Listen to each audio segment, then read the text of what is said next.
Hello तो साथियों, ये आपके रेलवे की जो जनरल नॉलेज है जो आपके प्रीवियस ईयर के आधार पर चल रही है, इसकी ये क्लास नंबर 2 होने वाली है।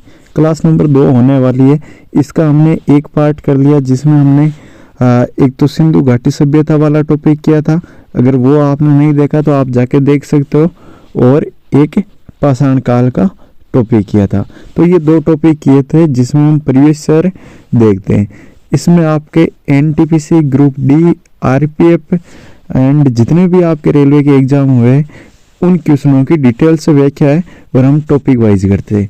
आज का टॉपिक एक तो अपने वैदिक सभ्यता रहने वाला है और एक टॉपिक है वो मैं आपको और करवाऊंगा जिसमें होगा महाजनपद काल। तो ये 2 टॉपिक आज करेंगे। हम डेली के डेली 2 टॉपिक करते हुए आगे बढ़ते हैं और मैं आपको आगे के कल कौन सा करवाने वाला हूँ ये भी मैं आपको बता दूंगा। तो आप वो एक बार पढ़ के आइएगा, फिर यहाँ से आप प्रैक्टिस कीजिएगा अच्छे से। और हम इतनी डिटेल से पढ़ेंगे कि इसके बाहर कुछ जाएगा नहीं। किसी भी एग्जाम को पास करने का ये एक स्मार्ट तरीका होता है। तो आज अपना तीसरा टॉपिक है। देखो 2 टॉपिक तो हमने कर लिए थे, आज ये तीसरा टॉपिक है। तो तीसरा और चौथा टॉपिक, ये 2 टॉपिक मैं आज करवाने वाला हूँ आपको। ठीक है, तो क्लास में अंत तक बने रहेगा। और 38 क्वेश्चन किए थे, उन 2 टॉपिकों में से 38 क्वेश्चन बने थे। अब ये 39वां सवाल है। ऋग्वेद में 1028 सूक्त है जिन्हें 10 पुस्तकों में वर्गीकृत किया गया है। जिन्हें क्या बोलते हैं? तो आप बताओ कि 1028 सूक्त है जिन्हें 10 पुस्तकों में वर्गीकृत किया गया है, जिन्हें किस नाम से जाना जाता है? तो इन्हें जाना जाता है मंडल के नाम से। किससे? मंडल के नाम से जाना जाता है। तो इसका राइट आंसर हो जाएगा ऑप्शन नंबर ए। ऋग्वेद में 1028 सूक्त है। कितने? 1028 सूक्त है। ये देखो एनटीपीसी स्टेज 2 का सवाल है, यानी कि सीबीटी 2 का। जिन्हें 10 पुस्तकों में वर्णित किया गया है, जिन्हें मंडल के नाम से जाना जाता है। तो ऋग्वेद में आपसे पूछ ले कितने सूक्त है? 1028 है। और जिन्हें 10 पुस्तकों में वर्णित किया गया है, इन्हें क्या बोलते हैं? मंडल बोलते हैं। बस इसमें से आपको ये याद रखना है। अगला क्वेश्चन है, ब्रह्मदारण्यक, मुंडक और तैत्तिरीय निम्नलिखित में से किस श्रेणी के धार्मिक ग्रंथों के उदाहरण हैं? देखो आपको क्लास में मजा आए या नहीं आए, लेकिन आपको प्रीवियस ईयर तो लगाना ही पड़ेगा, क्योंकि 80% सवाल है वो प्रीवियस ईयर में से ही पूछे जाते हैं। और जब इनकी डिटेल की बात हो जाती है तो 100% एक करंट अफेयर्स को छोड़ के बाकी सवाल इसी में से पूछे जाएंगे। ठीक है, तो आपको प्रीवियस ईयर में इतना मज़ा नहीं आता करने में, लेकिन अगर आप पहले टॉपिक क्लियर करके आते हो और फिर मेरे साथ के साथ पढ़ते हो ना, तो आपको बहुत मज़ा आएगा इसमें। आपको तो ये करना ही है। ठीक, अब देखो इनकी डिटेल। ब्रह्मदारण्यक, मुंडक और तैत्तिरीय उपनिषद श्रेणी के धार्मिक ग्रंथों के उदाहरण है। भारत का राष्ट्रीय आदर्श वाक्य सत्यमेव जयते मुंडकोपनिषद से लिया गया। तो आपके यहाँ पे एक इम्पोर्टेंट ये बन जाता है कि जो भारत का राष्ट्रीय आदर्श वाक्य है कौन सा है? वो पहली बात तो सत्यमेव जयते कहाँ से लिया गया है? मुंडकोपनिषद से। तो सत्यमेव जयते शब्द कहाँ से लिया गया है? तो ये लिया गया है मुंडकोपनिषद से। ठीक है, और टोटल आपके 18 पुराण है, जिसमें मत्स्य पुराण है वो सबसे पुराना है। तो ये भी एक बार पूछा गया था कि सबसे प्राचीनतम पुराण कौन सा है? तो आप क्या बताओगे? मत्स्य पुराण। और सत्यमेव जयते मुंडकोपनिषद से लिया गया है। ठीक है, तो इतनी चीजें आपके यहाँ पे क्लियर हुई होगी। नेक्स्ट, हिंदू धर्म में देव को पौधों के स्वामी, रोगों के उपचारक और धन के दाता माना जाता है। तो ये किससे माना जाता है? तो ये आपके ग्रुप डी का सवाल है। और आज आपके ग्रुप डी की पोस्ट भी कर दी गई है कि 10th वाले भी बढ़ सकते हैं उसमें। ठीक है, ITI वाले तो भरेंगे, लेकिन 10th वाले भी बढ़ सकते हैं। तो हिंदू धर्म में सोमदेव को पौधों का स्वामी माना गया है। किनको? सोमदेव को पौधों का स्वामी माना गया है। रोगों का उपचारक और धन का दाता माना गया है। वरुण को समुद्र का देवता, तो समुद्र के देवता वरुण को माना गया है। और विश्व के नियामक, सत्य के प्रतीक, ऋतु परिवर्तन के देवता के रूप में माना गया है। हिंदू धर्म में उषा को भोर की देवी, तो उषा को किसकी देवी माना गया? भोर की देवी। और यमराज को मृत्यु का देवता माना गया। तो ये चीजें आपके क्लियर होनी चाहिए यहाँ पे। चलिएगा नेक्स्ट क्वेश्चन आपके स्क्रीन पे, निम्नलिखित में से कौन से हिंदू धर्म की प्रमुख दार्शनिक विचारधारा है? तो यह है वैशेषिक। देखो आपको जो भी टीचर पढ़ाते हैं ना, तो आप ये टॉपिक उनसे एक बार पढ़ के देखना कि ये सवाल वो टीचर करवा रहे हैं आपको नहीं करवा रहे। अगर ये सवाल आपके हो रहे हैं वो टॉपिक पढ़ने के बाद, तो आपकी तैयारी अच्छे से है। और अगर ये सवाल नहीं हो रहे, इसका मतलब वो टीचर आपको क्वेश्चन पूरे नहीं करवा रहे, कंटेंट अच्छा नहीं दे रहे। समझना इस बात को अच्छे से। तो वैशेषिक, हिंदू धर्म की प्रमुख दार्शनिक विचारधारा वैशेषिक दर्शन है। वैशेषिक दर्शन का प्रवर्तक कणाद मुनि को माना जाता है। किसको माना जाता है? कणाद मुनि को। और एक कणाद मुनि वे भी थे जिन्होंने परमाणु के बारे में बताया। तो परमाणु के बारे में सबसे पहले किसने बताया था? महर्षि कणाद ने। लेकिन यहाँ पे कौन है? कणाद मुनि। इस दर्शन के सिद्धांत न्याय दर्शन के सिद्धांतों के समान ही है। वैशेषिक दर्शन का मुख्य उद्देश्य बाह्य जगत की व्यापक समीक्षा करना। वैशेषिक दर्शन में न्याय दर्शन के 16 तत्वों की अपेक्षा केवल 7 तत्वों को स्वीकार किया है। तो कितने तत्वों को स्वीकार किया है? 7 को। बस एक ये याद रखना। और वैशेषिक दर्शन का प्रवर्तक कणाद मुनि को माना गया। ये 2 क्वेश्चन आपके यहाँ पे बनते हैं। नेक्स्ट, निम्नलिखित में से किस वेद को कर्मकांड ग्रंथ बुक ऑफ रिचुअल के रूप में जाना जाता है? तो ये जाना जाता है कर्मकांड ग्रंथ की जब भी बात आ जाए तो यजुर्वेद। किसमें? यजुर्वेद में। यजुर्वेद को कर्मकांड ग्रंथ के रूप में जाना जाता है, जो कि बलिदान धर्म के स्थापना करता है। तो बलिदान धर्म की स्थापना कौन सा ग्रंथ करता है? तो यजुर्वेद करता है। कौन सा? यजुर्वेद। ठीक है। इसे यज्ञ वेद भी कहते हैं। तो यजुर्वेद का दूसरा नाम क्या है? यज्ञ वेद। ये याद रखना कि यज्ञ वेद कौन से वेद को बोला जाता है? तो ये बोला जाता है आपके यजुर्वेद को। इसके पाठ करता यानी कि जो इसको पढ़ता है वो अध्वर्यु कहलाता है। और यज्ञों के नियम विधि विधानों का संकलन तथा बलिदान विधि का वर्णन है। तो यज्ञों के नियम विधि विधानों का संकलन और बलिदान विधि का वर्णन किसमें मिलता है? यजुर्वेद में या यज्ञ वेद में। आपके देखो जो क्वेश्चन बनते हैं ना, वो इन्हीं जो सवाल है इनके इर्द गिर्द और इनकी व्याख्या से बनता है। ठीक है। तो आपको इनकी डिटेल अच्छे से देखनी है। ये ऐसा वेद है जो गद्य और पद्य दोनों में लिखा गया। ये वेरी इंपॉर्टेंट करके लिख लेना कि गद्य और पद्य दोनों में लिखा गया वेद कौन सा है? तो यजुर्वेद है। ठीक है। अलग पेन से कह रहा हूँ आपके इसको। जबकि ऋचाओं के क्रमबद्ध ज्ञान के संग्रह को ऋग्वेद कहते हैं। जो ऋचाएं हैं इनके क्रमबद्ध ज्ञान को क्या बोलते हैं? ऋग्वेद। ऋग्वेद में 10 मंडल, 1028 सूक्त और लगभग 10,600 ऋचाएं। ये आपको याद रखना है। और इनको पढ़ने वाला, ऋग्वेद को पढ़ने वाला क्या कहलाता है? होत्र कहलाता है। ये पढ़ने वाले को जरूर ध्यान रखना। देखो यजुर्वेद वाला अध्वर्यु कहलाता है और यहाँ पे जो ऋग्वेद है ये क्या कहलाता है? होत्र। और सामवेद में क्या है? यज्ञों के अवसरों पर गाए जाने वाले ऋचाओं का संकलन है। इसके पाठकर्ता को उद्गाता। तो जो आपके सामवेद को पढ़ता है उसे क्या बोलते हैं? उद्गाता। और अथर्ववेद अथर्वा ऋषि द्वारा रचित है, जिसमें कुल 731 सूक्त है और 6000 मंत्र है। तो इनके जो पढ़ने वाले हैं इनको क्या बोलते हैं, ये आपको पता होना चाहिए। नेक्स्ट क्वेश्चन, यजुर्वेद किससे संबंधित है? तो यजुर्वेद है आपके किससे संबंधित बताओ? ये है यज्ञ के अनुष्ठानों से संबंधित। तो यज्ञ के अनुष्ठान से संबंधित कौन सा? यजुर्वेद। ये ग्रुप डी का सवाल। ये देखते रहना आप कौन सा एग्जाम कौन से एग्जाम में आ रखा है। यजुर्वेद का संबंध यज्ञ के अनुष्ठानों तथा मंत्रों के संग्रह से 4 वेदों ऋग्वेद, सामवेद, यजुर्वेद तथा अथर्ववेद में यजुर्वेद तीसरा वेद है। कौन सा है? यजुर्वेद तीसरा है। पहली बात तो आपके वेद कितने? 4 है। कितने वेद है? 4 है। कौन कौन से? ऋग्वेद, सामवेद, यजुर्वेद और अथर्ववेद। ये 4 वेद आपको पता होना चाहिए, ऋग्वेद, सामवेद, यजुर्वेद, अथर्ववेद। और इसमें तीसरा कौन सा आ गया? यजुर्वेद। और यजुर्वेद की 2 शाखाएं, एक तो कर्षण यजुर्वेद और एक शुक्ल। अपने 2 पक्ष होते हैं ना, कर्षण पक्ष और शुक्ल पक्ष। इसी प्रकार कर्षण यजुर्वेद और शुक्ल यजुर्वेद। ठीक है, तो ये आपको पता होना चाहिए। नेक्स्ट, यजुर्वेद की कितनी शाखाएं?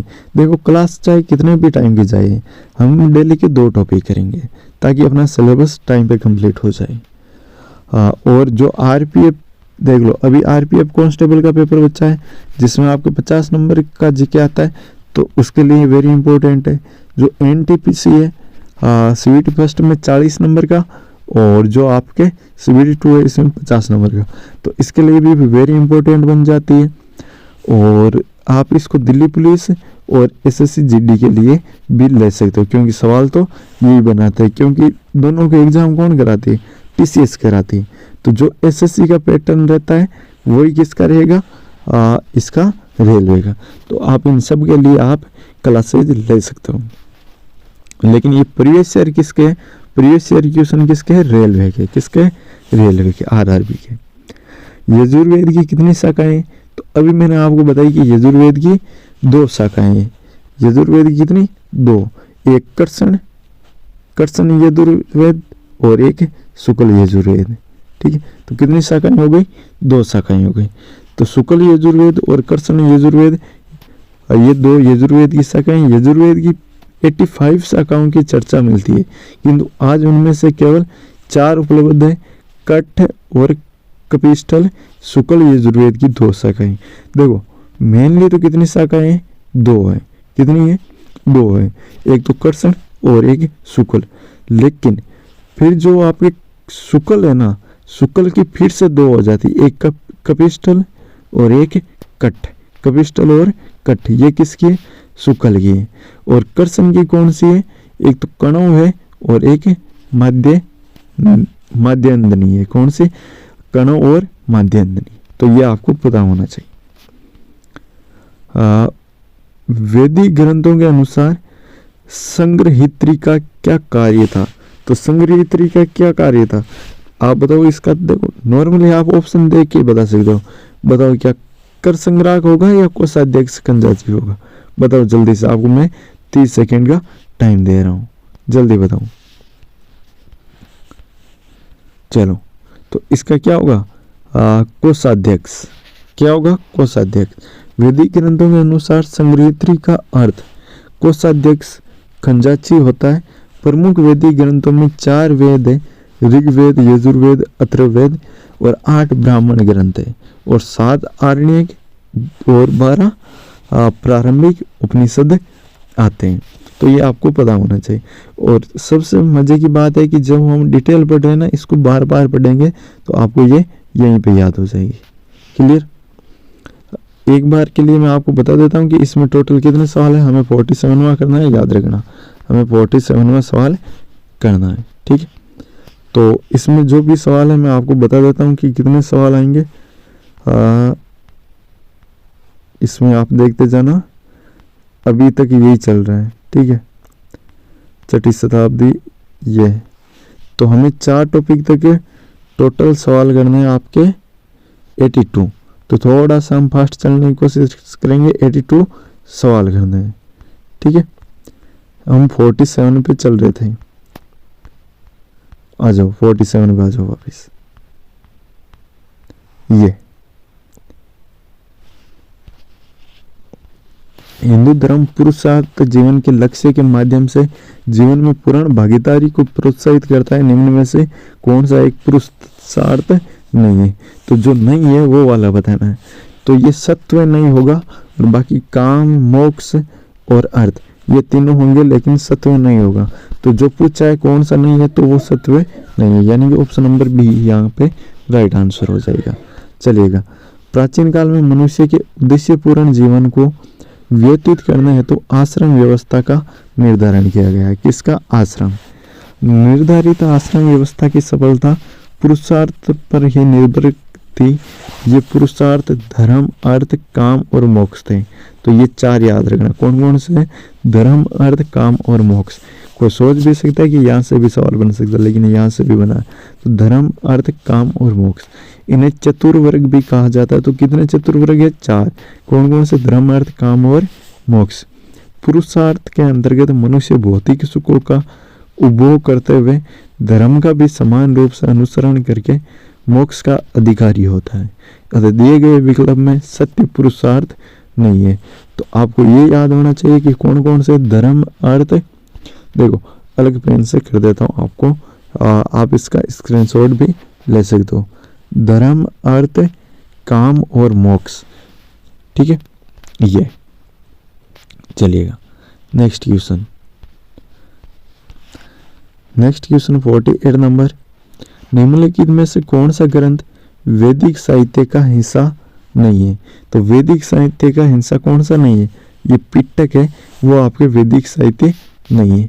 तो वैदिक साहित्य एक ब्राह्मण है, आरण्यक है और उपनिषद। ब्राह्मण, आरण्यक और उपनिषद ये है। तो वेद हिंदू धर्म के आधारभूत ग्रंथ है जिनकी संख्या 4 है। अभी मैंने आपको वेद बताई, ऋग्वेद, यजुर्वेद, अथर्ववेद, सामवेद, ठीक है। तो ये 4 आपको मैंने वेद बताए थे, अभी याद होंगे। फिर इन सभी वेदों के ब्राह्मण, आरण्यक तथा उपनिषद है। ब्राह्मण, आरण्यक तथा उपनिषद है। इन सभी वेदों के ब्राह्मण, आरण्यक तथा उपनिषद है। 4 वैदिक संहिताएं तथा इनके ब्राह्मण, आरण्यक तथा उपनिषद मिलाकर वैदिक साहित्य कहलाते हैं। इन सब को मिला के क्या बोलते हैं? वैदिक साहित्य। जबकि पिटक बौद्ध धर्म की प्रमुख पुस्तक है। पिटक किससे संबंधित है? कौन से धर्म से? बौद्ध धर्म से। पिटक किससे संबंधित है? बौद्ध धर्म से। तो पिटक का संबंध है आपके बौद्ध धर्म से। किससे? बौद्ध से।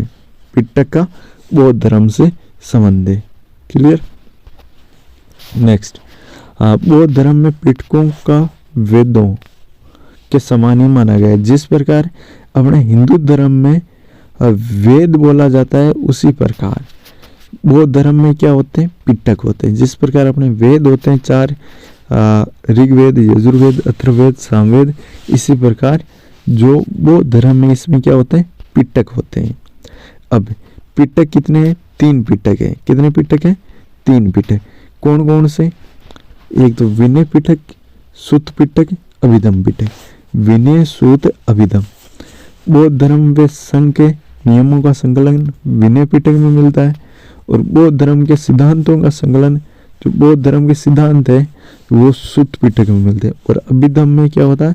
दार्शनिक क्रियाकलापों की व्याख्या की गई है। हिंदू धर्म में इनमें से किस देवता को सर्जनकर्ता माना जाता है? तो सर्जनकर्ता किससे माना जाता है? ब्रह्मा या विष्णु? बताओ बताओ। तो आपको पता है कि जो सृष्टि है, इसके निर्माता किसको माना गया? ब्रह्मा जी को माना गया। किसको माना गया? ब्रह्मा जी को। चलिएगा, हिंदू धर्म में सर्जनकर्ता का देवता ब्रह्मा जी को माना गया। भगवान विष्णु को इस सृष्टि के संचालन, तो विष्णु जी तो इस सृष्टि को चलाते हैं, लेकिन जो सर्जन करता है, जिसने इस सृष्टि को बनाया, वो कौन है? ब्रह्मा जी। तो ब्रह्मा जी ने तो सृष्टि को बनाया, लेकिन चलाने का काम किसका है? ये अलग अलग ठेका ले रखा है इनके, विष्णु जी। विष्णु जी सृष्टि को चलाते हैं, लेकिन बनाया है ब्रह्मा जी ने। और भगवान शिव को सृष्टि के विनाशक के रूप में माना गया, और शिव जी क्या कर देंगे? सृष्टि का विनाश। तो शिव को सृष्टि का क्या माना गया? विनाश माना गया। ऐत्रेय उपनिषद के ऐत्रेय आरण्य की दूसरी पुस्तक के 4थे, 5वें और 6ठे अध्याय से संबंधित है, और इससे सबसे पुराना उपनिषद माना जाता है। तो कौन सा है? ऋग्वेद। तो ऋग्वेद है वो क्या है? ऋग्वेद, इसकी डिटेल देखो। ऋग्वेद, ऐत्रेय उपनिषद ऋग्वेद के ऐत्रेय आरण्य की दूसरी पुस्तक के 4थे, 5वें, 6ठे अध्याय से संबंधित है। तो जो ऐत्रेय उपनिषद है वो किससे संबंधित है? पहली बात तो ऋग्वेद से संबंधित है। और कौन सा आरण्य के? ऐत्रेय आरण्य की। जो इसकी पुस्तक है, दूसरी पुस्तक जो दूसरी पुस्तक है इसके जो चौथा, पांचवा और छठवां अध्याय है ना, इससे संबंधित है और इससे सबसे पुराना उपनिषद माना गया। तो सबसे पुराना उपनिषद ऐतरेय उपनिषद, ये मोस्ट इंपोर्टेंट है, ये आप नोट लगा के लिख लेना। ऐतरेय उपनिषद सबसे पुराना उपनिषद, ऐतरेय है वो सबसे पुराना उपनिषद है।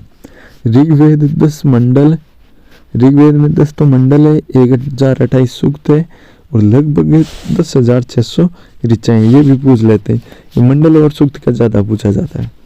इस वेद के ऋचाओं को पढ़ने वाले ऋषि को होत्र कहता है। मैंने अभी आपको बताया था कि जो ऋग्वेद को पढ़ता है वो क्या कहलाता है, होत्र कहलाता है।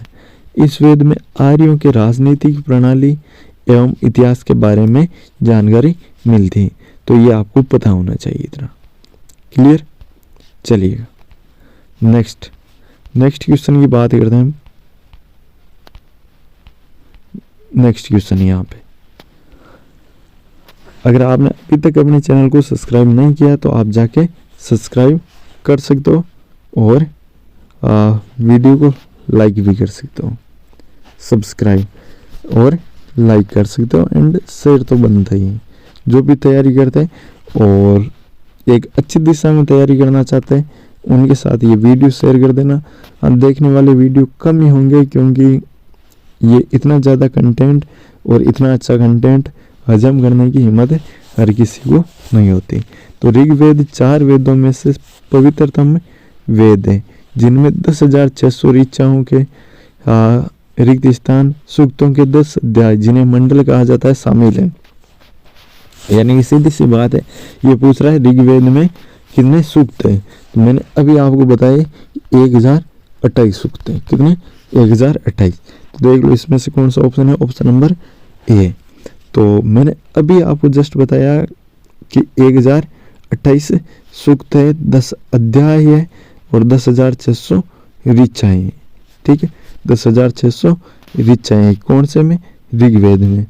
और मैं आपको बार बार बोल रहा हूँ ये क्वेश्चन वापस रिपीट हो रहे हैं और जो इनकी डिटेल है वो वापस रिपीट हो रही है ताकि आपको इसी क्लास में सारा याद हो जाए।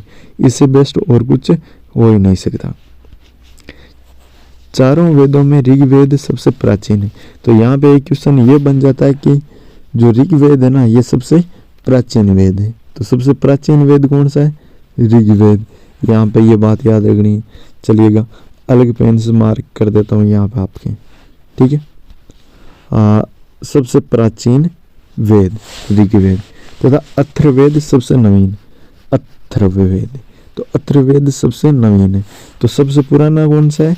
ऋग्वेद है। अरे ऋषि मुनि पुराने टाइम में होते थे कि अभी होते हैं? तो ऋषि मुनि पुराने टाइम में होते थे। तो ऋ से ऋषि मुनि और ऋ से ऋग्वेद और अथर्ववेद। तो अर्थ ज्यादा लोग अभी पूछते हैं, पहले पूछते थे, तो आजकल लोग अर्थ ज्यादा पूछने गए। ये सबसे नवीन हो गया। ऋग्वेद को 10 भागों में बांटा गया जिन्हें मंडल के नाम से जाना जाता है। अभी जो मैंने बताया इसको एक बार फटाफट रिवाइज करवा देता हूँ। यानी कि ऋग्वेद में कितने मंडल है? 10 मंडल है, 1028 सूक्त है और 10,600 ऋचाएं। बस 3 ही चीज है। और ये ऋग्वेद है, ये सबसे प्राचीन है। तो सबसे नवीनतम कौन सा है? सबसे नवीनतम वेद कौन सा हो जाएगा आपके? अथर्ववेद। कौन सा वेद? अथर्ववेद। बस आप तो ये सुन लो और देख लो।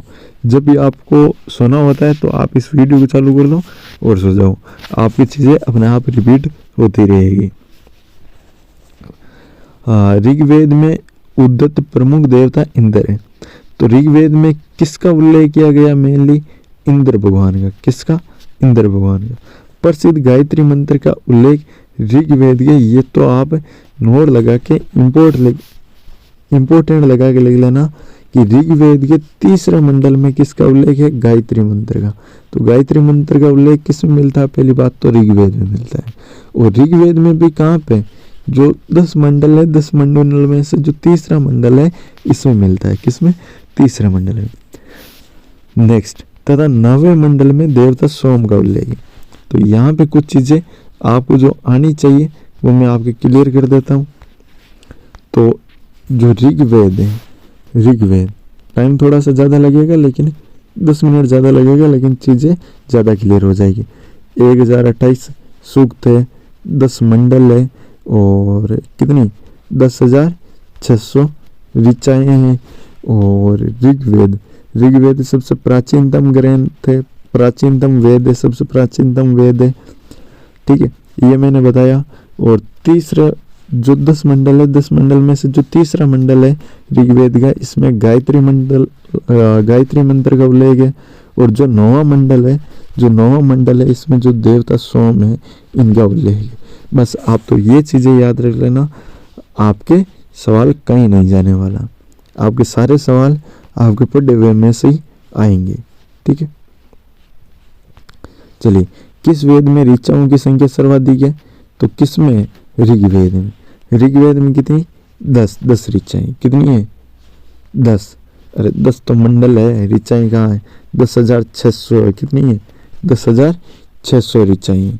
अभी मैंने देखो यहाँ पे आपको जस्ट बताया था कि कितनी ऋचाएं हैं? 10,600। निम्नलिखित में से कौन सा 4 वेदों में सबसे पुराना और सबसे बड़ा वेद है? तो सबसे पुराने कौन है? ऋषि मुनि, ऋग्वेद। तो option number A right answer. ये देखो ग्रुप डी में, ये अभी जो मैंने बताई ना डिटेल, इनसे ही सवाल बनाता है। ऋग्वेद में कितने? 1028 सूक्त है। कितने? 1028। अभी इनकी डिटेल बढ़ गई, ये आपके वापस रिवीजन हो रहा है। प्रारंभिक हिंदू दर्शन में जीवन के कितने चरण निर्धारित किए गए हैं? तो कितने चरण हैं? तो ये 4 चरण निर्धारित है। कितने? 4। अब ये 4 कौन कौन से? यहाँ पे थोड़ा सा ध्यान दे लेना कि जो 0 से 25 यानी कि जन्म से लगा के जब आदमी 25 वर्ष तक का होता है तब बताया गया कि ब्रह्मचर्य का पालन करना चाहिए। किसका? ब्रह्मचर्य का। फिर 25 से 50 यानी कि यहाँ पे जब ये 25 साल में जब वे किसी व्यक्ति की उम्र 25 साल हो जाती है तो उनकी शादी करवा देनी चाहिए और फिर वो 50 साल तक गृहस्थ जीवन जीता है, अपने बच्चों के साथ, अपने परिवार के साथ रहता है 50 साल के बाद है। फिर वानप्रस्थ का मतलब फिर उनको भ्रमण करना चाहिए 50 से 75 वर्ष की उम्र। पहले के व्यक्तियों की उम्र लगभग 100 साल बताई जाती थी। कितनी? 101 के औसत एज लेके चलते थे। और फिर 75 से 100 तक संन्यास धारण कर लेना चाहिए। तो प्रारंभिक हिंदू दर्शन में जीवन के 4 चरण बताए गए, ब्रह्मचर्य, गृहस्थ, वानप्रस्थ और संन्यास। ठीक है, अब देखो ये एक सवाल है जो देखने में आपको बहुत बड़ा लग रहा है लेकिन ये है छोटा सा। कैसे? चारों वेदों में से किस वेद को यज्ञ सूत्रों के वेद के रूप में जाना जाता है, जिसमें समान उद्देश्य के लिए इच्छित छंदों के साथ साथ विभिन्न संस्कारों के लिए अपनाए जाने वाले गद्य सूत्र भी शामिल है? तो जिसमें संस्कार की बात कर ले तो संस्कार किस में आएगा? यजुर्वेद में। संस्कार यजुर्वेद में चलेगा। 4 वेदों में से यजुर्वेद को यज्ञ सूत्रों के वेद के रूप में जाना जाता है। किस में जाना जाता है? हाँ, यज्ञ सूत्रों के वेद के रूप में यजुर्वेद को जाना जाता है, जिसमें समान उद्देश्य के लिए इच्छित छंदों के साथ साथ विभिन्न संस्कारों के लिए अपनाए जाने वाले गद्य सूत्र भी। देखो आप क्या करते हो, बार बार नोट्स से नोट्स पढ़ते हो, बार बार नोट्स से नोट्स पढ़ते हो और आप प्रैक्टिस करते नहीं हो। लेकिन अगर ऐसा सवाल आ जाए तो आपके नोट्स धरे रह जाएंगे। आपको पढ़ा होगा लेकिन फिर भी ये सवाल गलत हो जाएंगे इससे। ठीक है, तो आपको ये भी सवाल किए हुए होने चाहिए। और अब ये पूरी सीरीज चलेगी। मैं आपको 15,000 क्वेश्चन, 15,200 जो रेलवे में पूछे गए सवाल है वो करवाने वाला हूँ। और अभी जो नया हुआ है एलबी में, इसमें तो आपके करंट पूछा गया है, लेकिन जो आरपीएफ एसआई हुआ है इसमें जो जीके पूछा गया है ये भी एक दिन मैराथन लेके कवर करवा देते हैं। उपनिषद शब्द में उपशब्द क्या दर्शाता है? तो उपशब्द क्या दर्शाता है बताओ। तो यहाँ पे इसका राइट आंसर क्या हो जाएगा? उपशब्द आपके दर्शाता है निकटता को। किसको? निकटता को। तो उपशब्द निकटता को दर्शाता है। उपनिषद सामान्यतः वेदांत को दर्शाता है। उपनिषद सामान्यतः क्या कहलाते हैं? वेदांत कहलाते हैं। क्या कहलाते हैं? वेदांत कहलाते हैं। ये दार्शनिक ग्रंथ है। भारतीय दर्शन के कुछ प्रमुख उपनिषद बृहदारण्यक, छांदोग्य उपनिषद, ऐत्रेय, कौशितकी, मैत्रायणी। तो यहाँ पे एक ऐत्रेय और एक छांदोग्य, ये आप दो जरूर याद रखना। इनकी डिटेल भी देखेंगे हम आगे। और जल्दी आपके लिए स्टैटिक जीके की क्लासेज स्टार्ट करने वाले हैं। ऋग्वेद के स्रोतों को हायमंस को के रूप में भी जाना जाता है। तो जो ऋग्वेद के स्रोत है इन्हें क्या बोला जाता है? तो सूक्त। तो कितने स्रोत या सूक्त है? तो 1028, ये 1028 सूक्त है और 10 मंडल है। मंडल यानी कि चैप्टर। जिस प्रकार आपकी बुक्स में जैसे मान लो कोई मैथ्स की बुक है तो उसमें टॉपिक होते हैं ना, प्रतिशत, लाभ हानि, नंबर सिस्टम, ठीक है, डिस्काउंट, टाइम एंड वर्क। तो जिस प्रकार ये चैप्टर है तो उसी प्रकार इसमें आपके कितने चैप्टर हैं? 10 चैप्टर, 10 अध्याय है, जिन्हें मंडल भी कहते हैं। निम्नलिखित में से किस वेद को गीत की पुस्तक यानी कि मंत्रों का वेद या गीत का योग भी कहा जाता है? तो ये सामवेद है। तो सामवेद में क्या है? एक तो मंत्रों का वेद कहते हैं, मंत्र और गीत, मंत्र और गीत। ये जब भी आप गाने की बात, संगीत की बात कर लें तो सेप और संगीत, सेप और सामवेद, ठीक है, ये इसमें आ जाएगा। देखो आगे, सामवेद को गीत की पुस्तक, मंत्रों का वेद या गीतों का योग कहा जाता है। इसमें कुल 1869 मंत्र है। कितने? 1869 मंत्र है, जिसमें से 1474 मंत्र ऋग्वेद से लिए, यानी डायरेक्ट ऋग्वेद से कितने लगे? 1474। इसी कारण सामवेद को ऋग्वेद में से अभिन्न माना जाता है। ये पद्य में है तथा सूर्य देवता को समर्पित है। देखो यहाँ पे सीधा सीधा एक योग बन रहा है, सामवेद, सामवेद, संगीत और सूर्य। देखो सेप और सामवेद, सेप और संगीत, सेप और सूर्य। तो सूर्य देवता को समर्पित सामवेद, संगीत सामवेद, ठीक है। तो ये आप याद रखना। और देखो सा में क्या आ रहा है? सा में। तो सामवेद में किसका है? मंत्र भी किस में आते हैं? सा में, मैप और मंत्र। सबसे पुराना वेद है। तो सबसे पुराना वेद कौन सा? अभी मैंने आपको बताया ऋग्वेद। कौन सा वेद? ऋग्वेद। ये देखो सवाल रिपीट हो रहे हैं, यहाँ पे बता भी रखा आपको। ग्रुप डी में भी आ रखा है और एनटीपीसी में भी आ रखा है। ऋचाओं के क्रमबद्ध ज्ञान के संग्रह को ऋग्वेद कहते हैं। ऋग्वेद सबसे पुराना वेद, 10 मंडल, 1028 सूक्त है और वाल किल्य पाठ के 11 सूक्त है। ये वाल किल्य को छोड़ो, ये नहीं पूछा जाएगा। और 10,462 ऋचाएं। हालांकि मंत्रों या ऋचाओं की संख्या के बारे में विद्वानों में मतभेद है। इस वेद के ऋचाओं के पढ़ने को पुरोहित को होत्र कहते हैं। तो जो ऋग्वेद को पढ़ते हैं वो क्या कहलाते हैं? होत्र। देखो किसकी मात्रा आ रही है? होत्र में त्रे, त्रे। तो ये ई की मात्रा आ रही है। किसकी आ रही है? तो ऋग्वेद में देखो यहाँ पे भी री की आ रही है और यहाँ पे भी री की आ रही है। तो ऋग्वेद होता है। विश्वामित्र द्वारा रचित ऋग्वेद के तीसरे यानी कि जो तीसरा मंडल है या ऋग्वेद है, इसको कौन रचा था? विश्वामित्र ने। सूर्य देवता सावित्री को समर्पित प्रसिद्ध गायत्री मंत्र है। तो जो गायत्री मंत्र है ये किसको समर्पित है? सावित्री को। किसको? सावित्री को। इसके 9वें मंडल में देवता सोम को लेके, ये अभी मैंने जो आपको बताया ये वापस चीजें रिपीट हो रही हैं। ऋग्वेद में ऐसे मंत्र है जिनमें अप्रमाणिक वल खिल्य भजन शामिल है। तो जब भी बात भजनों की आ जाए तो किस में आएंगे? 1028। और 1028 से सूक्त किसमें? ऋग्वेद में। किसमें? ऋग्वेद में। ये सीधा सीधा ये पूछ रहा है कि ऋग्वेद में कितने सूक्त है? तो 1028 सूक्त है। क्लियर? नेक्स्ट, ऋग्वेद में कितने मंत्र है? अभी मैंने बताया 1028। ये देखो सवाल पूछने के सिर्फ फॉर्मेट चेंज हो रहा है और आप देख रहे हो कि ये सवाल कोई 20 बार आ गया है।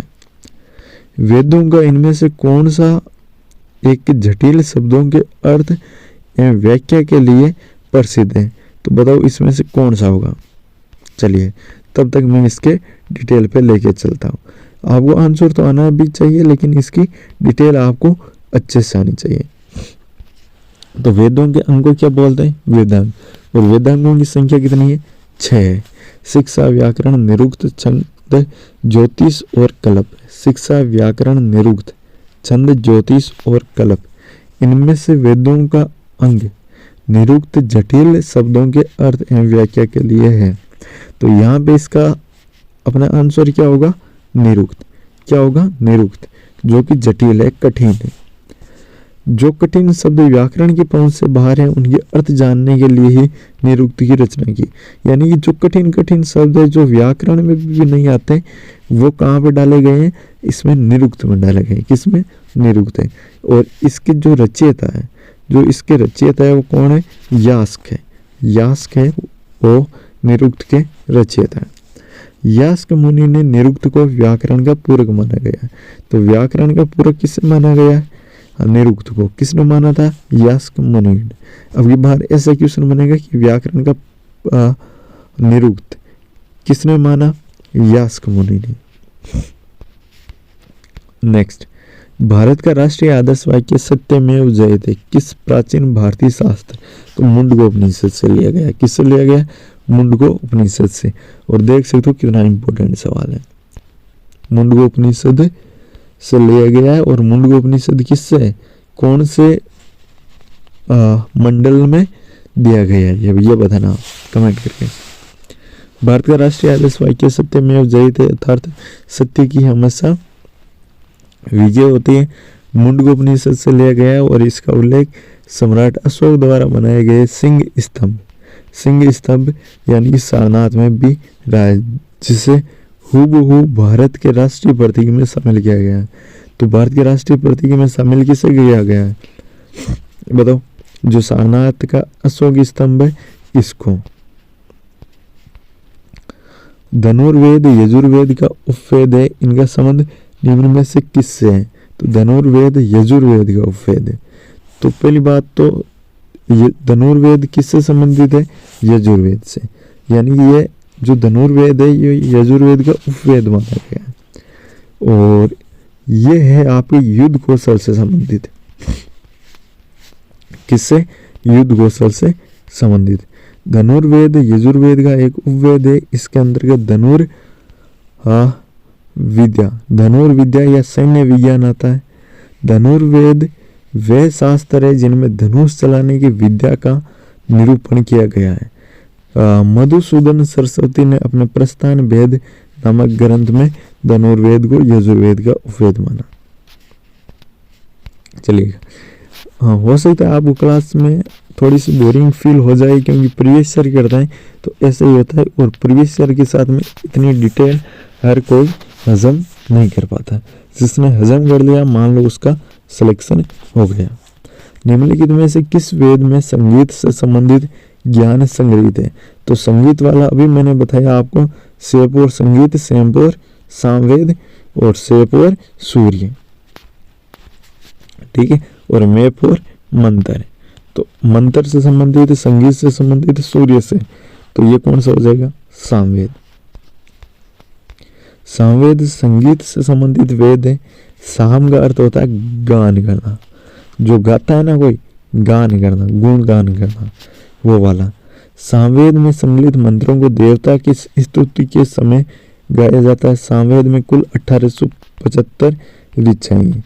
हाँ, इसमें से 75 ही सामवेद या शेष ऋग्वेद से ग्रहण कर ली गई, ठीक है। वेदों को इंडो आर्यन सभ्यता का सर्वप्रथम साहित्यिक अभिलेख माना जाता है।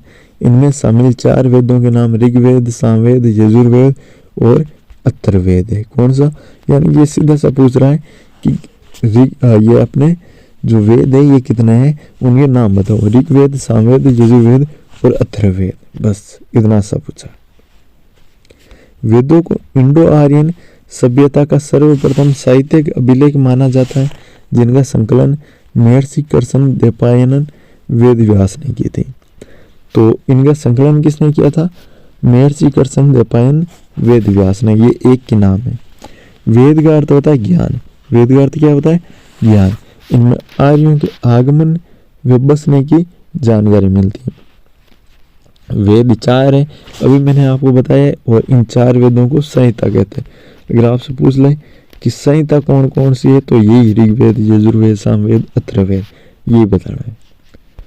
चलिएगा नेक्स्ट, मुंडक उपनिषद किससे संबंधित है? मुंडक उपनिषद किससे संबंधित है? जिसे अभी हमने पढ़ा कि सत्यमेव जयते लिया गया, जो राष्ट्रीय आदर्श वाक्य है सत्यमेव जयते, ये मुंडक उपनिषद से लिया गया है। और ये किससे संबंधित है? ऋग्वेद से। किससे? ऋग्वेद या यजुर्वेद? बताओ, अभी मैंने आपको बताया। चलिएगा नेक्स्ट, मुंडकोपनिषद अथर्ववेद की शौनकीय शाखा से। तो मुंडकोपनिषद किससे लिया गया? अथर्ववेद से। किससे? अथर्ववेद की शौनकीय शाखा। तो शाखा भी याद रखनी है, शौनकीय शाखा किसकी? अथर्ववेद की। तो मुंडकोपनिषद आपके अथर्ववेद से लिया गया है, इनकी शौनकीय शाखा से। इनके उपनिषद में 3 मुंडक है, प्रत्येक मुंडक के 2 खंड है तथा कुल 64 मंत्र है। कितने? 64।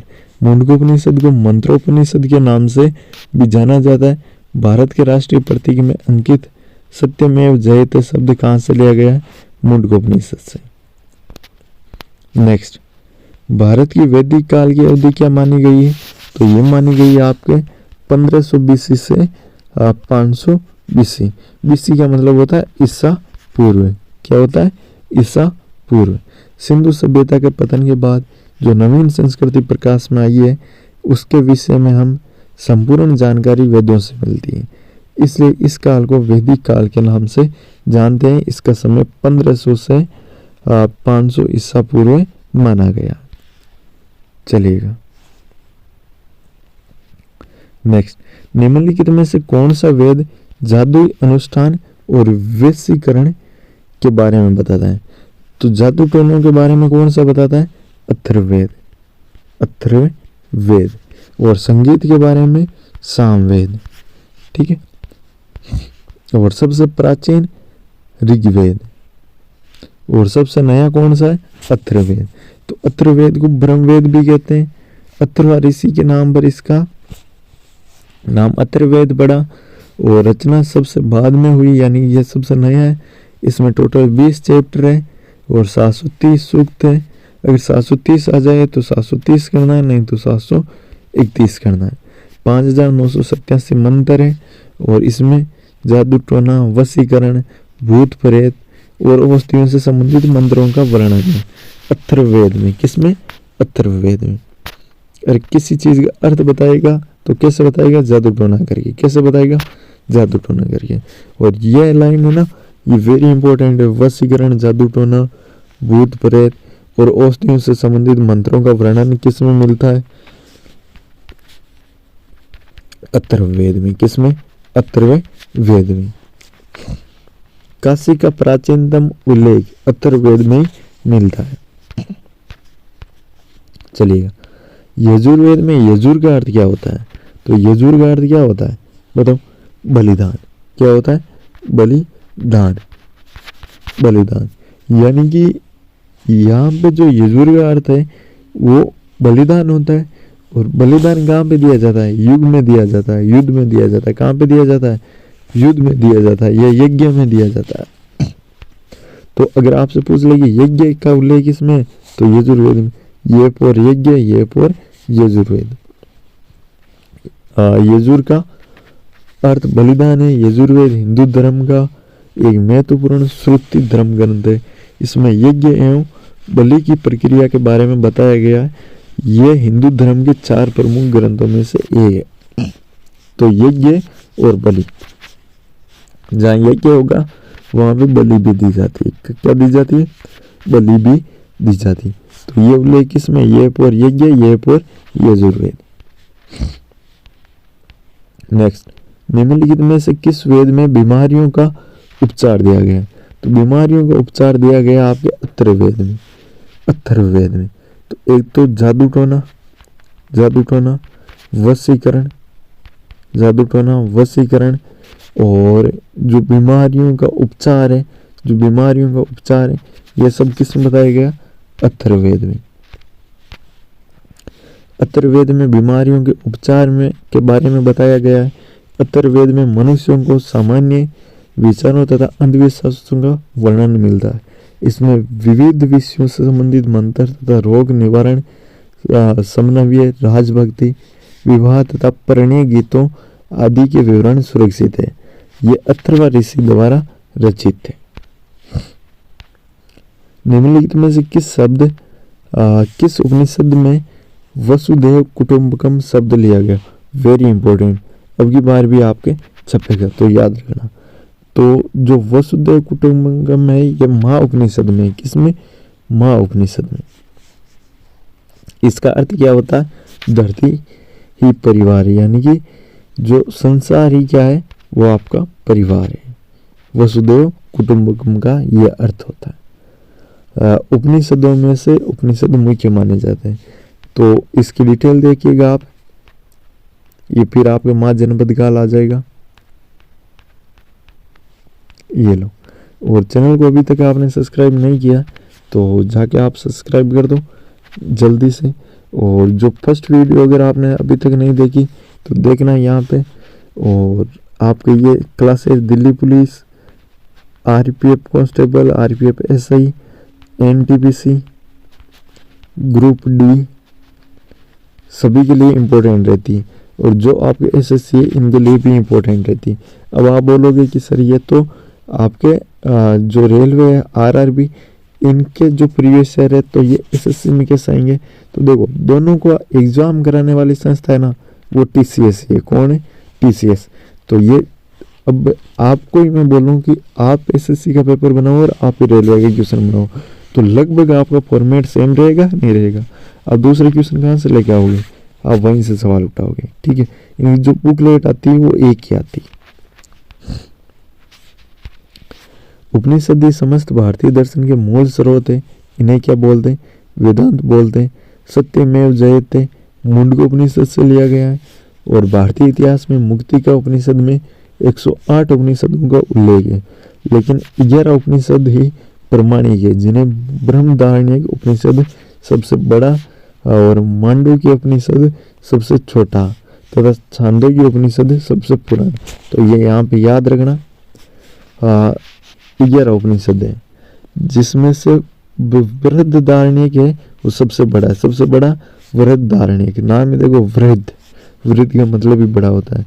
मांडुक्य, मांडू छोटा होता है। कैसा होता है? मांडू छोटा होता है।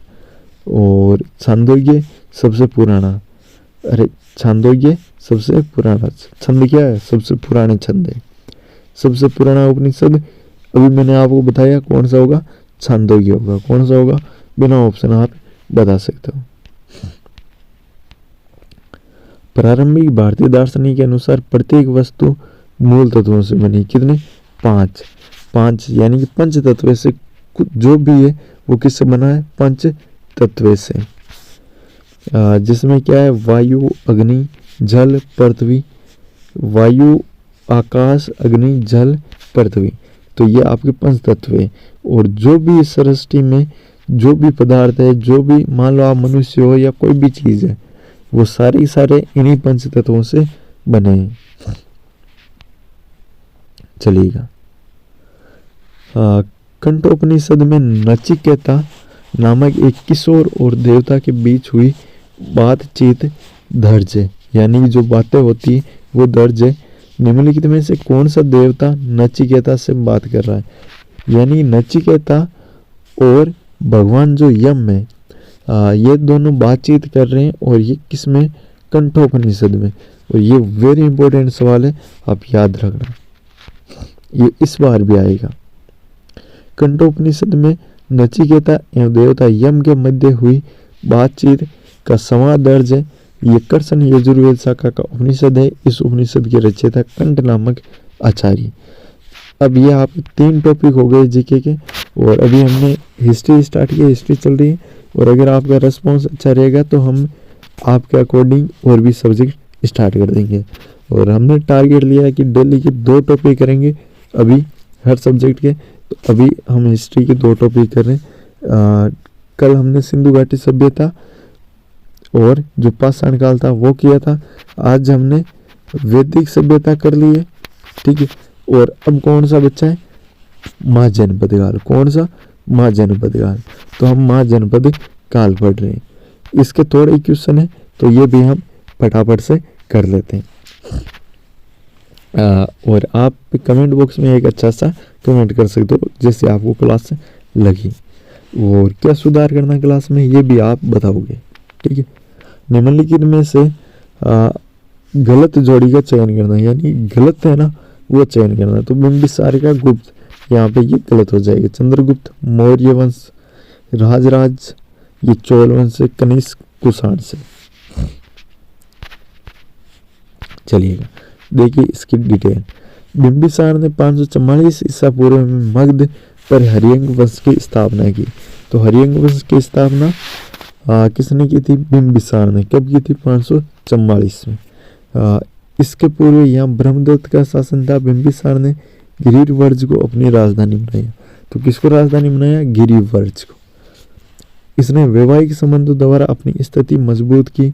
बिंबिसार ने लिच्छवी राजा चेटक की पुत्री चेलन्ना, कौशल राज प्रसन्नजीत की बहन माँ कौशला तथा मध्य देश की कन्या सेमा से विवाह किया। तो ये यहाँ पे एक तो माँ कौशला से और एक सेमा से विवाह किया, और एक चेलना, इनसे क्या किया? विवाह किया।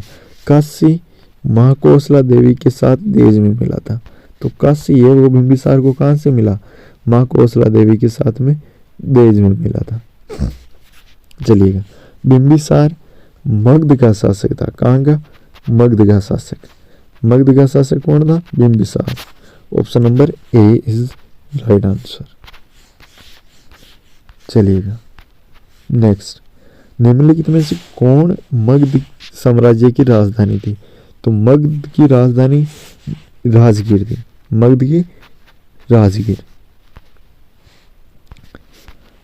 एनटीपीसी वालों आप तो इसको छोड़ना ही मत है। एनटीपीसी और जो आरपीएफ कांस्टेबल है ये तो आप छोड़ना भी मत इनको।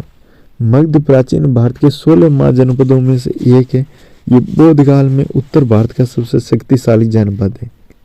इसकी प्राचीनतम राजधानी राजगीर या गिरिवर्ज थी।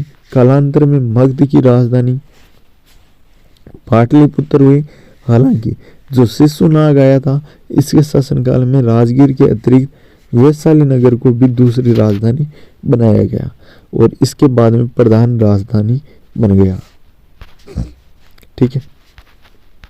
आर्य संस्कृति के सर्वोच्च काल में गंगा घाटी के जनपद जो संख्या में थे, कितने थे? जो बाद में महाजनपद बन गए। तो ये थे आपके 16। कितने? 16।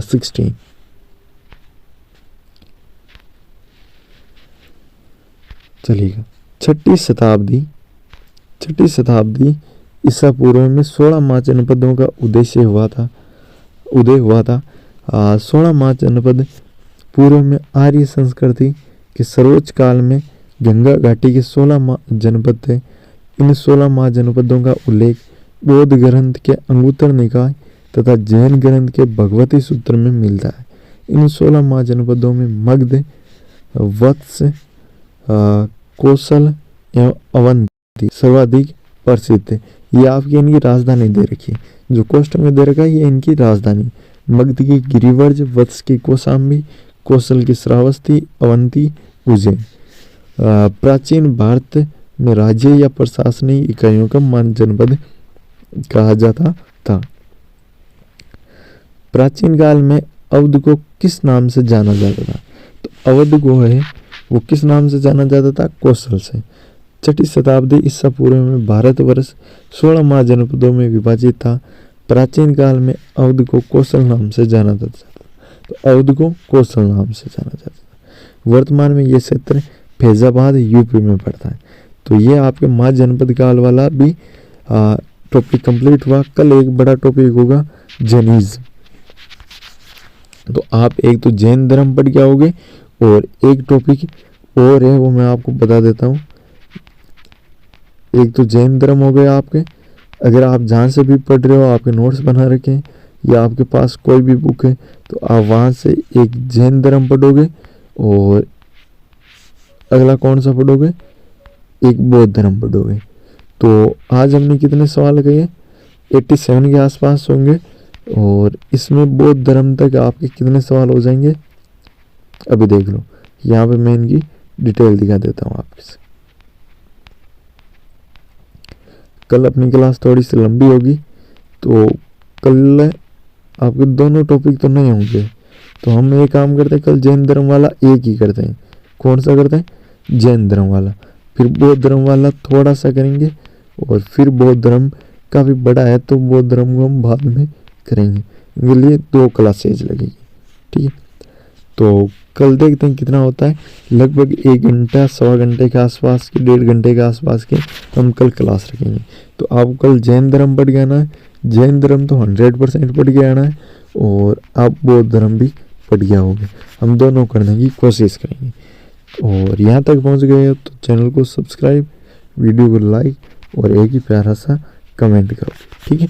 जय हिंद, जय भारत, और आप जल्दी से नौकरी लग जाओ, ये बस हम कामना करते हैं। जय हिंद, जय भारत।